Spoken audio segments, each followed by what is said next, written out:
Então, minhas amadas, para aquelas que me conhecem e também para as que, ou melhor, para as que não me conhecem, para as que me conhecem, o meu nome é Cristiane.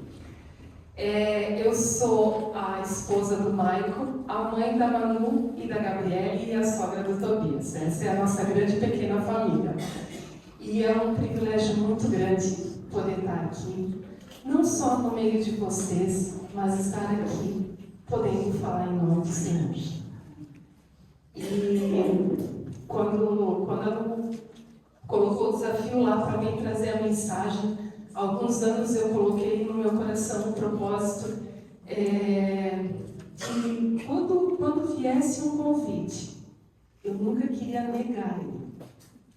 Quando eu tivesse a oportunidade de falar da palavra do Senhor, eu nunca queria ter que dizer não. Depois eu me arrependo, né? Porque quando eu vejo que eu tenho pela frente, eu me arrependo um pouco.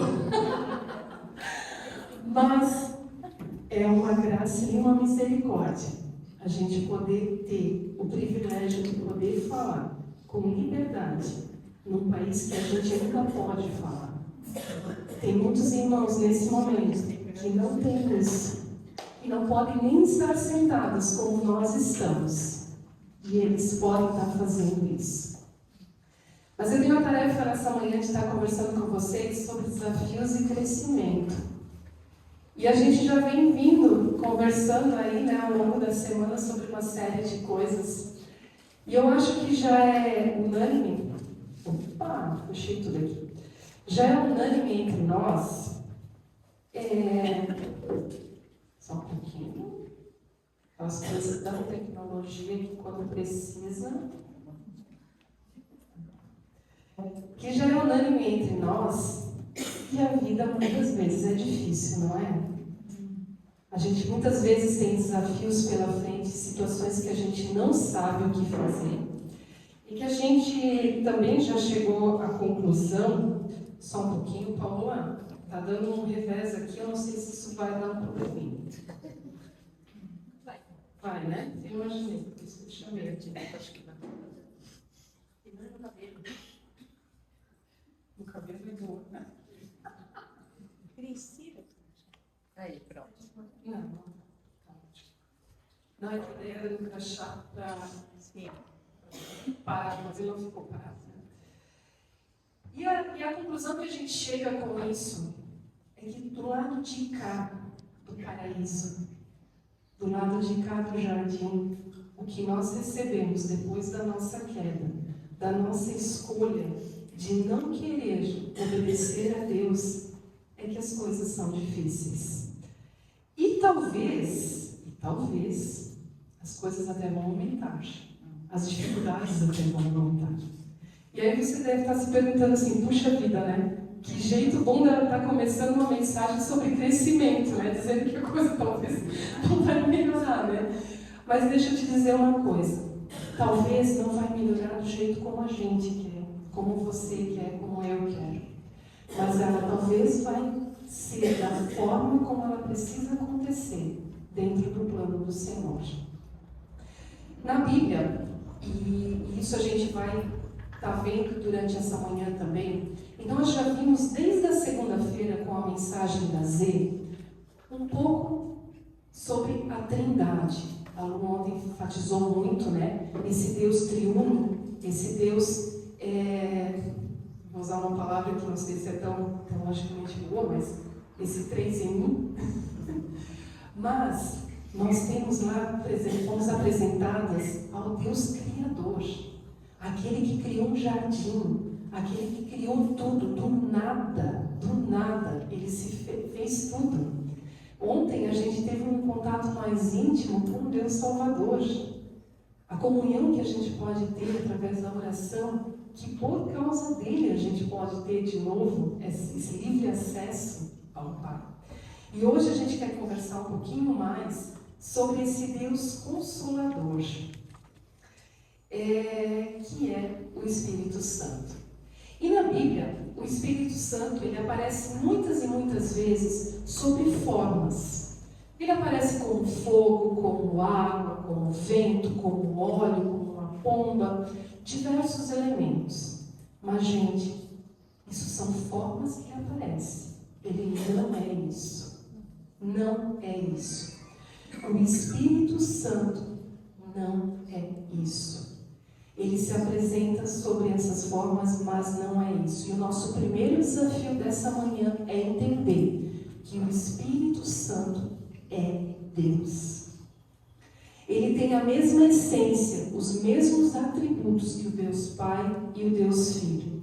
A santidade, a onipresença, a onisciência, a onipotência, a imutabilidade, a eternidade e tantos outros atributos que a Trindade possui. O Espírito Santo é Deus.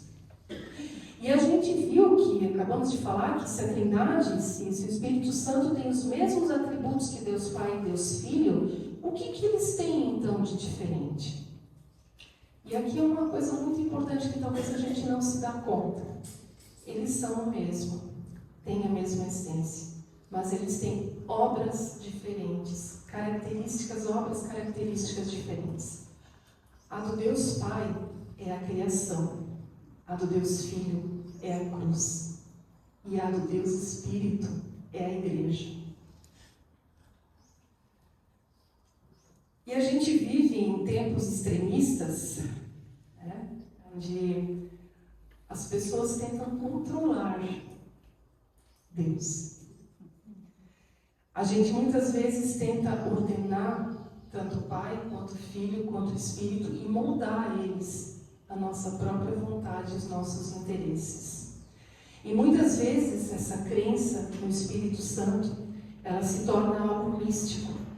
Se torna quase uma força, um gás, um amuleto, um atalho para muitas vezes enganar pessoas, muitas vezes para distorcer o que é o verdadeiro Evangelho. O Espírito Santo tem poder, isso não nos resta a menor dúvida. Mas o que nós temos que sempre lembrar, que ele não está à disposição de alguém conforme o seu interesse próprio, e sim conforme o interesse dele. Ele não é algo sem vontade, de acordo com a minha vontade. O Espírito Santo tem a vontade porque ele é Deus. Ele não é uma ferramenta que eu posso usar e descartar. Ele é Deus. Ele é algo pessoal, divino, assim como o Pai e o Filho.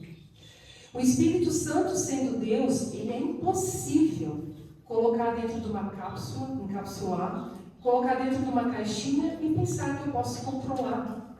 Gente, onde é que já se viu pensar que eu, criatura, posso controlar Deus? Vocês conseguem imaginar isso? É óbvio que não. E um outro erro frequente que a gente comete quando a gente pensa no Espírito Santo é pensar que ele só veio a partir da vinda de Jesus. Muito pelo contrário, ele estava presente desde a formação do mundo.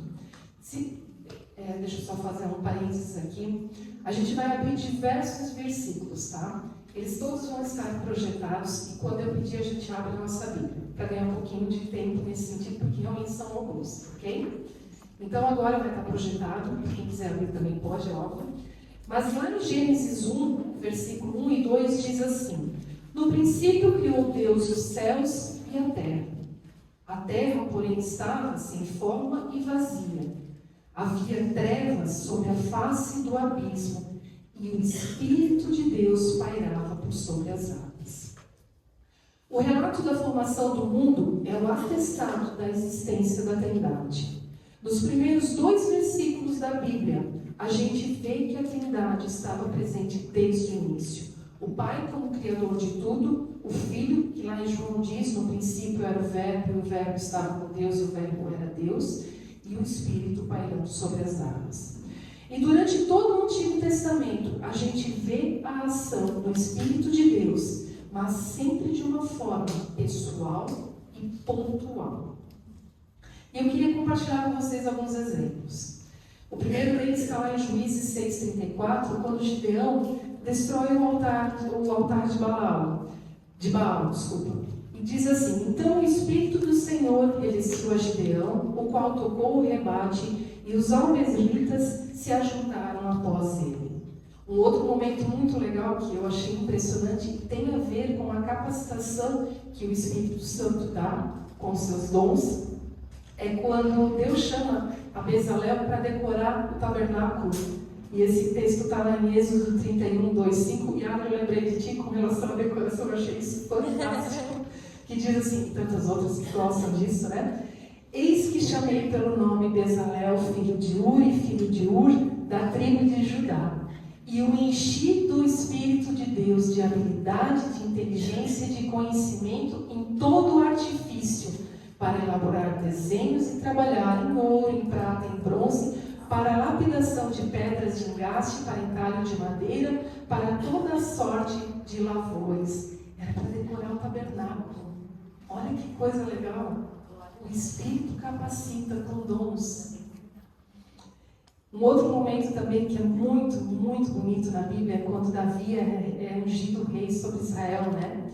Tomou Samuel o chifre do azeite e ungiu no meio dos seus irmãos. E daquele dia em diante o Espírito do Senhor se apossou de Davi.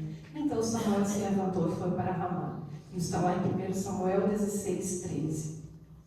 Também, nas últimas palavras de Davi, lá em 2 Samuel 23, 2, o Espírito do Senhor fala por meu intermédio e a sua palavra está na minha língua. E aí a gente sabe que os profetas eram guiados também pelo Espírito. Mas um me chama muito a atenção, que também, de novo, eu acho um momento muito bonito, quando Ezequiel é chamado a ser profeta. Lá em Ezequiel 2:2, então entrou em mim o Espírito, quando falava comigo, e me pôs em pé e ouvi o que me falava.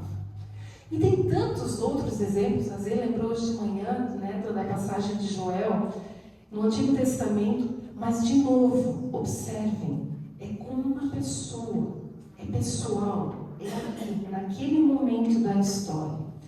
Mas com a vinda de Jesus, o Deus encarnado em forma de gente, como eu e você, a história muda. Ela vai para um outro nível. Em João 16, 7 e 8, se alguém quiser abrir, está dito assim: mas eu vos digo a verdade, convém-vos que eu vá, Jesus está falando isso, porque se eu não for, o Consolador não virá para vós outros. Se, porém, eu for, eu vou enviarei. Quando ele vier, ele convencerá o mundo do pecado, da justiça e do juízo. Olha o que Deus está falando, o que Jesus está falando sobre o Espírito Santo. Ele vai me convencer do pecado, da justiça e do juízo. Os capítulos do livro de João, a gente comentou isso ontem no nosso grupo, do 14 ao 17, eles são conhecidos como o discurso de despedida de Jesus. Jesus começa a dar as últimas dicas, as últimas orientações para os 12. E aqui Jesus, não só para os 12, para mais discípulos, mas assim, especificamente ali, e Jesus fala abertamente, quase descaradamente, aos seus discípulos que a história vai mudar. Tudo o que se sabia até aqui vai mudar. Não só na vida daqueles discípulos, mas na vida de toda a humanidade. A história antes de Jesus era uma e após Jesus era outra. E no versículo que a gente leu há pouco, Jesus deixa claro que ele vai pessoalmente sair de cena para um outro Consolador entrar. Jesus foi o nosso primeiro Consolador. E um outro está entrando em cena. E esse outro é o Espírito Santo. Em João 14, nos versículos 16 e 17, Jesus ainda fala e deixa mais enfático a vinda do Espírito Santo de uma forma que ainda não tinha sido vista. E eu rogarei ao Pai, e Ele vos dará um outro Consolador, a fim de que esteja para sempre convosco o Espírito da verdade, que o mundo não pode receber, porque não o vê nem o conhece. Vós o conheceis, porque Ele habita convosco e estará em vós. Presta atenção nesse em vós. E isso se cumpre após a morte, ressurreição e a ascensão de Jesus aos céus, 50 dias após a Páscoa, em uma festa chamada Pentecostes. E agora eu queria que vocês abrissem realmente as suas Bíblias em Atos 2, nos versículos de 1 a 4, onde a gente tem o start da igreja cristã, como ela vem vindo até hoje a nós. Atos 2, 1 a 4, também está projetado, mas quem tiver a Bíblia, vamos folhear um pouquinho. E segundo a versão de Almeida, a revista atualizada, ela está assim escrito: Ao cumprir-se o dia de Pentecostes, estavam todos reunidos no mesmo lugar. De repente veio do céu um som, como de um vento impetuoso, e encheu toda a casa onde estavam assentados. E apareceram distribuídas entre eles línguas, como de fogo, e pousou uma sobre cada um deles. Todos ficaram cheios do Espírito Santo e passaram a falar em outras línguas, segundo o Espírito lhes concedia que falassem. Vocês lembram que a gente falou que no Antigo Testamento o Espírito agia de uma forma pontual e pessoal? E a partir desse momento, ele é derramado a todos os crentes. Não mais só para uma pessoa, mas todos têm a possibilidade de receber o Espírito Santo. Não é mais só um chamado, como Ezequiel, como Davi, um escolhido. Todos podem receber. E com isso se cumpre o que Jesus havia anunciado lá em Atos 1:8. E lá, nesse Atos 1:8, também está declarada a nossa missão. Mas recebereis poder ao descer sobre vós o Espírito Santo, e sereis minhas testemunhas, tanto em Jerusalém, como em toda a Judéia e Samaria, e até os confins da terra. A missão do Espírito Santo, e com isso é a minha e a tua também, é testemunhar de Jesus. O Espírito Santo, ele não aponta para si mesmo, ele não glorifica outros. Por isso, gente, muito cuidado com evangelistas que se glorificam a si mesmos. Porque o verdadeiro Espírito Santo, ele sempre vai apontar para Jesus. Ele, o Espírito Santo, nos lembra que o próprio Deus veio ao mundo e se tornou homem e morreu pelos nossos pecados, para que assim nós pudéssemos de novo ter uma vida eterna. O Espírito Santo, ele vem nos lembrar disso. Lembra que ele vem nos mostrar o nosso pecado? Lembrar o juízo? Mas mais do que isso também, gente, ele veio nos lembrar que Jesus morreu por mim e por ti. O Espírito Santo nos convence do pecado, da justiça e do juízo, como a gente já viu lá em João 16:8. E a fé vem pelo ouvir da palavra e é fruto do Espírito Santo. A conversão é fruto do Espírito. Porque pelas nossas próprias forças isso não é possível. A gente não consegue reconhecer o nosso próprio pecado e buscar o perdão conquistado por Jesus lá na cruz. Nós não conseguimos ir além sem o Espírito. Sem a presença do Espírito Santo não há uma conversão genuína. Não há uma mudança de rota na nossa vida. Pode até haver mudanças de comportamentos, mas não mudança de vida. O Espírito Santo nos mostra o nosso pecado e ele nos leva ao arrependimento. Mas mais do que isso, ele nos mostra o perdão.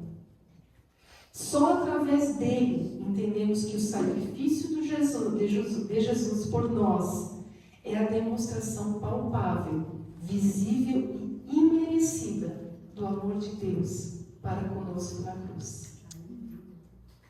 Lutero endossa isso lá no Catecismo, no 3º artigo, quando ele diz assim, creio que por minha própria razão ou força, não posso crer em Jesus Cristo, meu Senhor.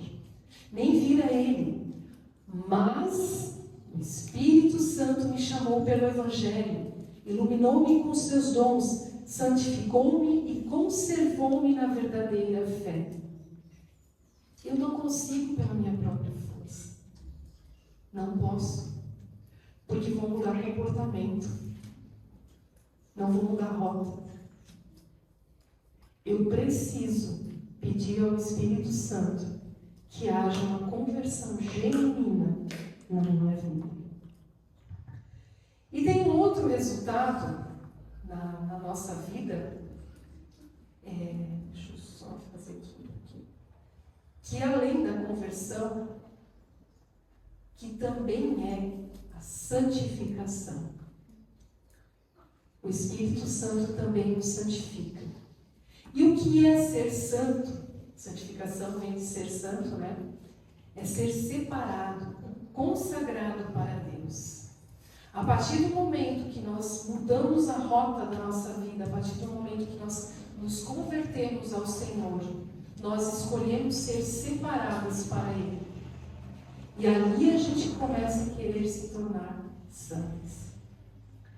A santidade ela é uma qualidade intrínseca do caráter de Deus. Nós não conseguimos separar Deus de ser santo, isso é impossível.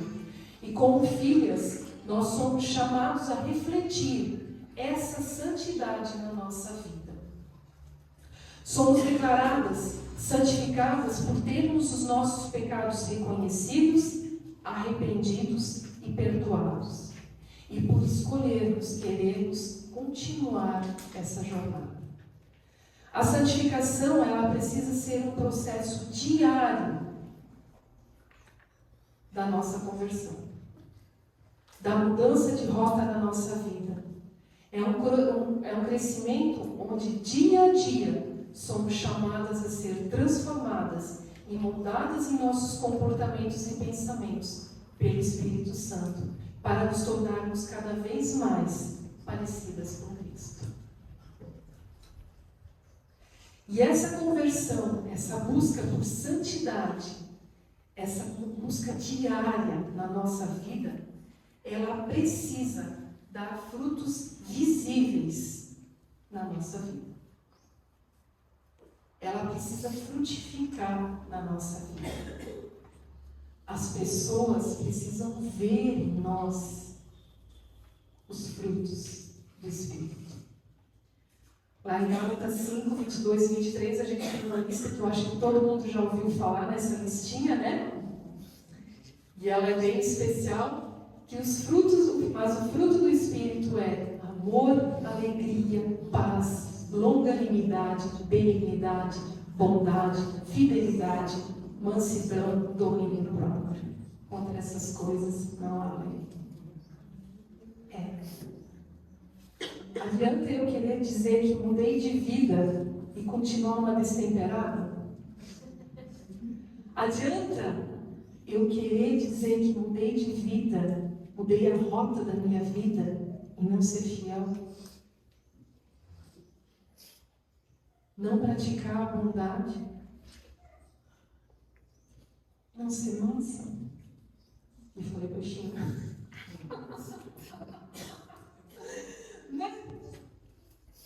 Gente, frutos precisam aparecer na nossa vida. Senão algo de errado não está certo. E aí você estava me perguntando, puxa vida, essa mulher já falou tanta coisa, né? E aí? O que mais? Como tudo isso se encaixa na minha vida diária? Quero ler 2 versículos para vocês que estão lá em 1 Coríntios. O primeiro está em 6,19 e diz assim: ou não sabeis que o vosso corpo é santuário do Espírito Santo que habita em vós, o qual possuís da parte de Deus e que não sois de vós mesmos? E o 3:16 e 17 diz assim: não sabeis vós que sois santuário de Deus e que o Espírito de Deus habita em vós? Se alguém destruir o santuário de Deus, Deus o destruirá, porque sagrado é o santuário de Deus que sois vós. Algumas já me ouviram essa semana falar. Eu sou uma pessoa que ama viajar, mas eu adoro voltar para casa. E esse desejo, eu acho que isso é unânime. Todas gostam de voltar de alguma forma para casa, não gostam? Ou tem alguém que não gosta de voltar para casa? Talvez não a casa onde você está agora, mas de alguma forma todas gostam de voltar para algum lar. Seja para a casa dos seus filhos, para a casa materna ou paterna, seja para a casa de um parente, seja para algum lugar.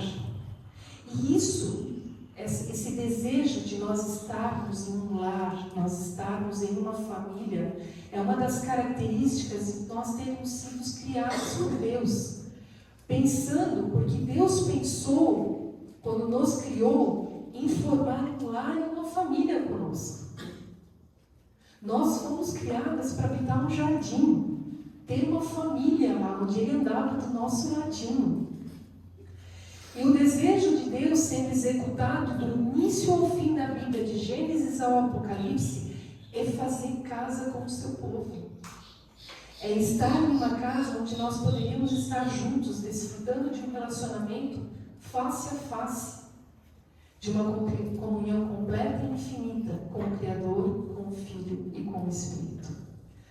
A Nancy Guthrie, no seu livro Ainda Melhor que o Éden, ela diz assim, uma das maiores maravilhas da história bíblica é que ela é muito mais sobre o desejo de Deus habitar com o seu povo do que sobre o desejo do povo de habitar com Ele. E é verdade. Deus sempre está se movimentando ao nosso favor. Deus sempre está vindo ao nosso encontro, de querer fazer morada, de estar conosco. É muito menos nós queremos estar com Ele. E aí Deus prepara uma casa linda e maravilhosa para o homem e para a mulher, que abrem ela para o espírito do inimigo entrar, para a presença do inimigo entrar e bagunçar tudo. Mas a intenção do Senhor, ela não pode ser frustrada pelo pecado. Então Ele começa a preparar uma nova casa para o seu povo. E aí, ao longo do Antigo Testamento todo, a gente vê Deus fazendo casa no meio de nós. E aí a gente vai citar alguns aí, Abraão, Isaac, Jacó, Moisés, Davi, Salomão e outros que a gente vê constantemente edificando tendas e templos sendo construídos para Deus vir habitar no meio do seu povo. João usa um termo que eu gostei muito de aprender, que chama tabernacular. Deus faz tabernáculos no meio de nós. E o desejo é tanto desse Deus, de novo, de vir fazer morada no meio de nós, que Ele manda o Emanuel, Deus conosco, vir habitar no meio de nós. Mas João 1,14 diz, E o Verbo se fez carne e habitou entre nós. Cheio de graça e verdade, vimos a sua glória, a glória como do unigênito do Pai. E como nós já vimos, que já lemos ali o texto de Pentecostes, o Espírito desceu sobre cerca de 120 pessoas. E o Senhor estava claramente demonstrando que não mais habitava entre eles, mas neles. Deus nos torna templos vivos, ambulantes e falantes, os quais Deus habita pelo seu Espírito Santo em nós. Não é mais entre nós, mas é em nós. Somos templos do Espírito. E ai daquele que destruir o templo do Espírito. Em Efésios 2, 19 e 22 diz assim: assim já não sois mais estrangeiros e peregrinos, mas concidadãos dos santos, e sois da família de Deus, edificados sobre o fundamento dos apóstolos e profetas, sendo Ele mesmo, Cristo Jesus, a pedra angular, do qual todo edifício bem ajustado cresce para o santuário dedicado ao Senhor, no qual também vós, juntamente, estáis sendo edificados para a habitação de Deus no Espírito. Deus está continuamente colocando em prática o seu plano de fazer casa, de habitar com o seu povo e em seu povo. Não sabeis vós que sois o templo de Deus e que o Espírito de Deus habita em vós? Diz 1 Coríntios 3,16. E agora, queridas, como templos vivos, ambulantes e falantes, demonstrando seus frutos sobre a terra, o que a gente faz com isso? E aí vem a grande pegada do negócio. Nós precisamos ir até os confins da terra, cheios do Espírito, levar o Evangelho e a boa nova a toda criatura. É só isso. É só isso. Só que tem um detalhe. Os confins da terra podem não ser lá no Japão, podem não ser lá na África. Também são, mas podem não ser. Os confins da terra, muitas vezes, é o teu vizinho, é o banco do ônibus, é a fila de espera no médico ou no banco. Os confins da terra, muitas vezes, é a tua coleguinha que está sentada aqui do ladinho. E tantas outras coisas.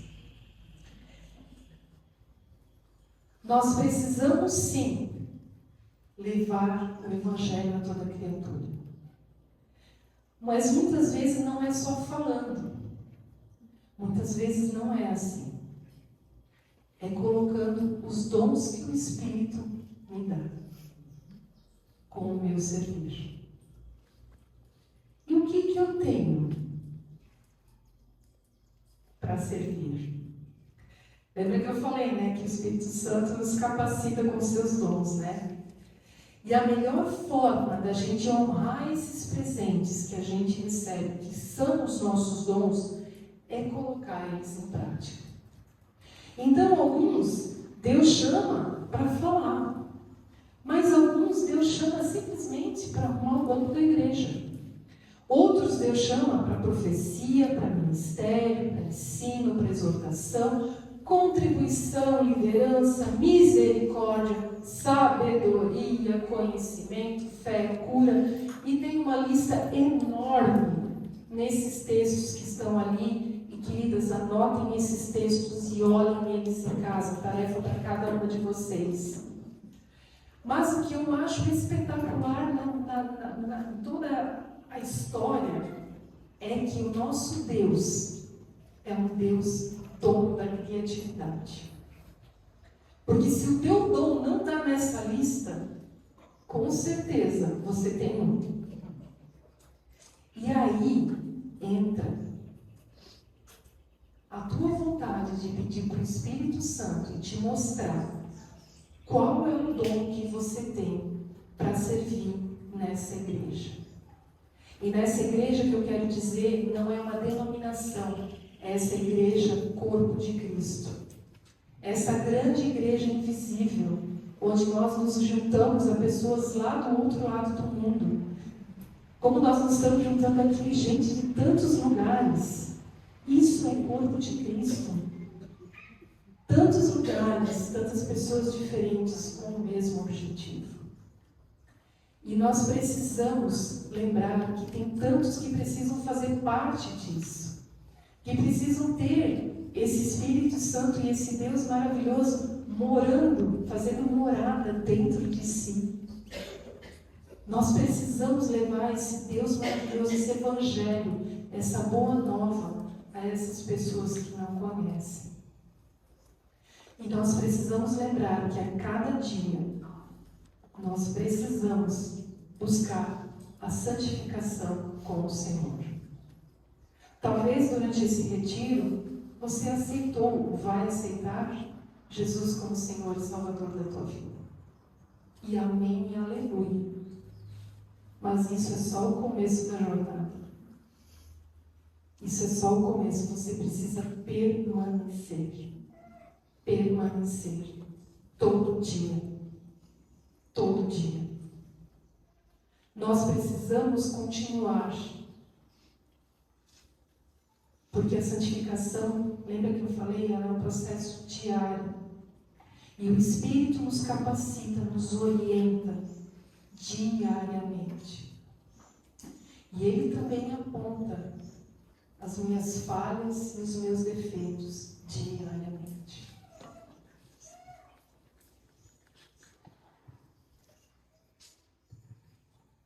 Nós precisamos fazer a diferença nesse grande tabernáculo que é a nossa igreja.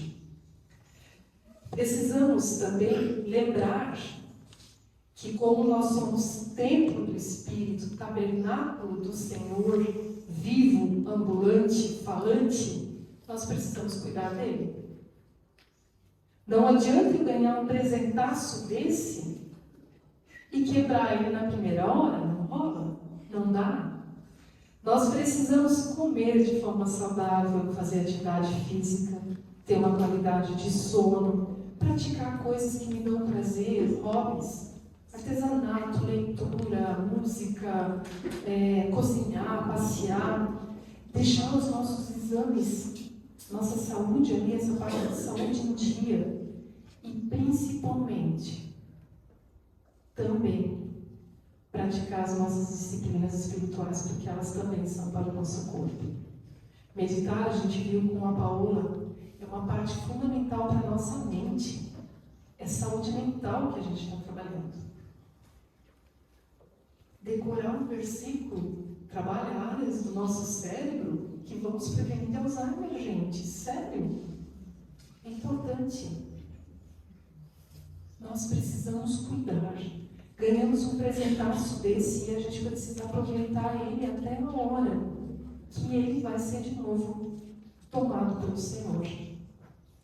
E para que a gente possa ser templo vivo, falante e ambulante, e assim levar a missão do Espírito Santo, que também é a nossa, e que foi dada por Jesus na grande comissão, e diz assim: Jesus, aproximando-se, falou-lhes dizendo: toda a autoridade foi dada no céu e na terra.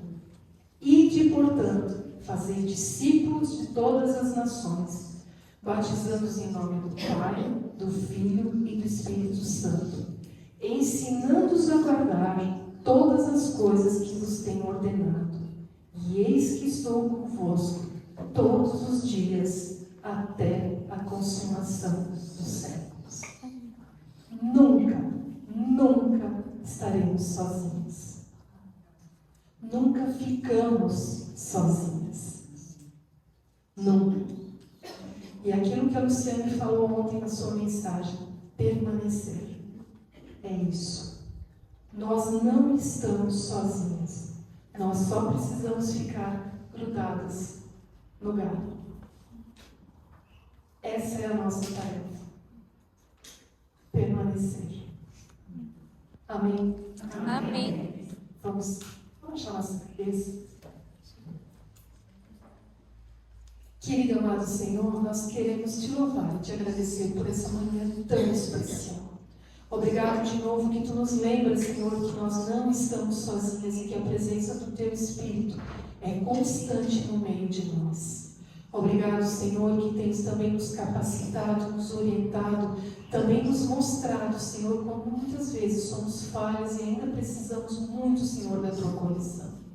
Pai, perdoa-nos aonde a gente precisa, corrige-nos aonde é necessário, Senhor, mas acima de tudo, Senhor, dá-nos o teu perdão. Amado Senhor, muito obrigado pelo privilégio que nós temos de ouvir a tua palavra.